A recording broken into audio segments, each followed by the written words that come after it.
Mendoza po. Oo. Ano po yung mga ingredients ng ukoy po? Yung ukoy, sir, rice flour, galapong, kamatis, kutsay, sibuyas, harina. Yun lang po. Ito pa yung yung specialty ng Vegan City. Oo, sir. Tsaka yung empanada, special. Oo. Magkaiba po kasi yung ukoy tsaka empanada. Ito po yung empanada, sir. Yung ukoy naman yung pabilog. Magkano po yung ukoy, ma'am? 35 lang po, sir. Parehas po sa empanada. Ano po yung mas mabenta? Parehas po.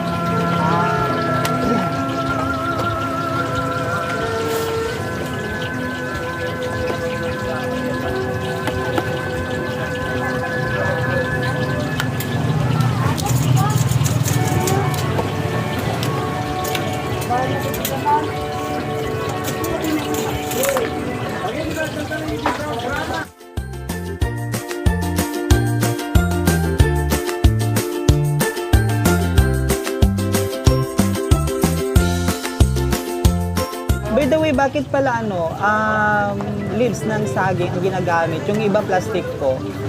Kasi sir, ito na po yung gamit ng nanay namin nung sila pa yung So minanayo po.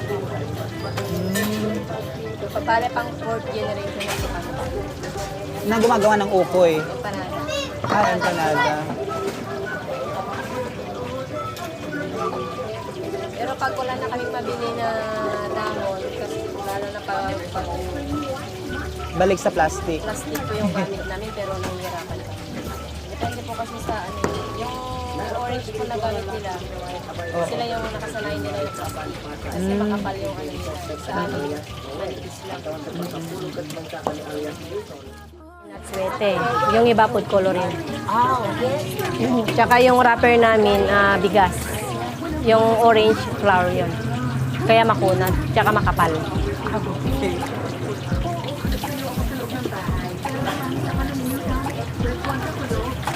Kung pinagkaiba lang kasi yun, sir, sa amin, yung bigas, lalambot siya, pero pag pwede mong ipainit yan, crispy ulit. Yun yung sa amin.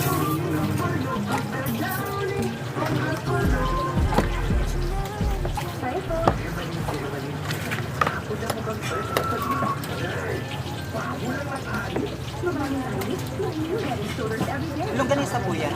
Oh, sir, kami po yung nagtitimpla.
Paano po nagsimula ang paggawa ninyo ng empanada? Ang lola ko po, Oo. nung panahon pa daw ng Kastila, Oo. wala pa kami nga yung nanay ko ang katulong ng lola ko. Oo. Katapos, ang nanay ko, nung namatay na ng lola ko dahil nabangga ng 6x6 na mga sundalo noon. Oo. Kaya yung namatay na, ang nanay ko rin siya ang nagtuloy-tuloy na nagtitinda. Oo.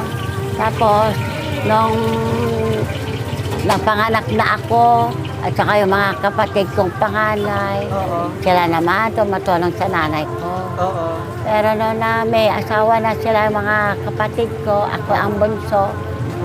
Siyempre, hindi naman ako nakapag-aral na mataas. Oo. Ako na rin ang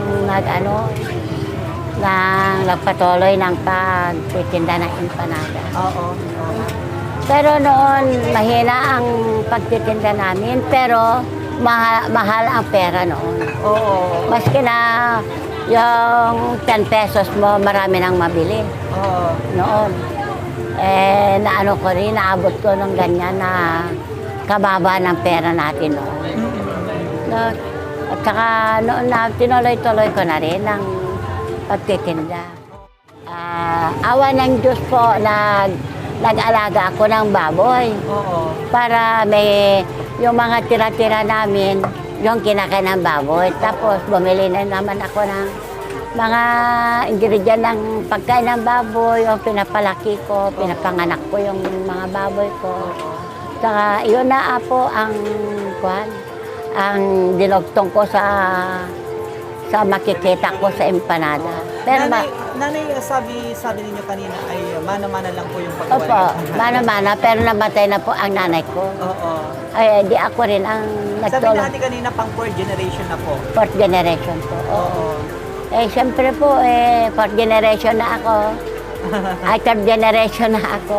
Oo. Siyempre, yung mga anak ko ito, nag-asawa na nga ako Kaya nung So, may nakapag-asawa, mga anak ka po na napag-aral ninyo? opo, Dahil yung sa- anak ko yan, oo, tapos sila ng high school, pati yung anak kong panganay noon. Oo. Nakaano sila mag-aral sana ito ng mestra, Oo. pero hindi naman nakaabot yan. Mas gusto niya maggumawa ng ukoy. Opo. Panada, okoy, at saka yung saging na ini-slice namin, linagay namin sa arena. Oo. Ganyan din, pero hindi na mabili yun. Okay. Kaya empanada at saka okoy na lang. Opo. Kayo po, hindi pa nakatikim ng empanada at saka okoy dito po sa Bigan. Dito na kayo sa Itinas Empanada po.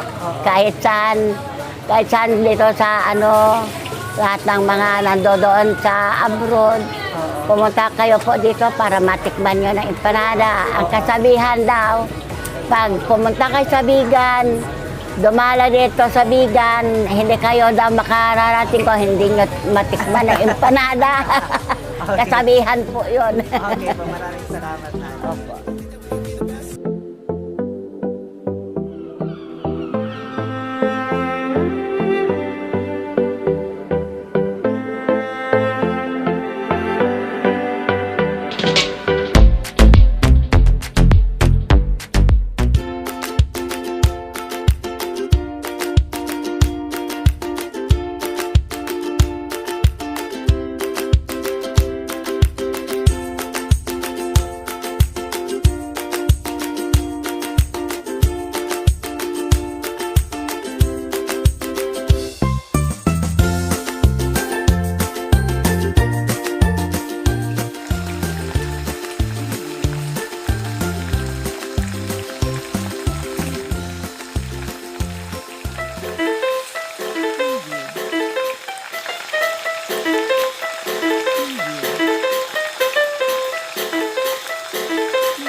Caught up in my tape.